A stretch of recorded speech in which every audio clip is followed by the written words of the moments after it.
তিনটি গুণ যেগুলো থাকলে সবাই আপনাকে ভালোবাসবে। তুমি কি চাও সবাই যেন তোমাকে ভালোবাসে, সম্মান করে আর মনে রাখে? তাহলে তোমার জীবনে রাখো এই তিনটি গুণ। প্রথম, সুন্দর চরিত্র ও নম্র ব্যবহার। কথার আচরণে যদি তুমি কোমল হও, মানুষ স্বাভাবিকভাবেই তোমার প্রতি টান অনুভব করবে। রাসূল সাল্লাল্লাহু আলাইহি সাল্লাম বলেছেন, মানুষের মধ্যে সর্বোত্তম সেই ব্যক্তি যার চরিত্র সবচেয়ে উত্তম। দ্বিতীয়, মানুষের উপকার করো, হোক সেটা ছোট একটা হাসি বা কষ্টে কারো পাশে থাকা।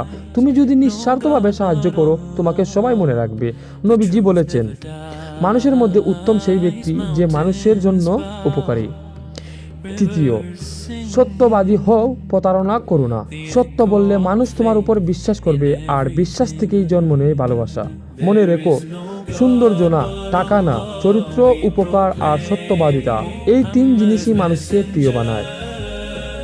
যে নিজে ভালো থাকে সে অন্যকেও ভালো রাখতে শেখে, আর মানুষ মানুষকেই ভালোবাসে।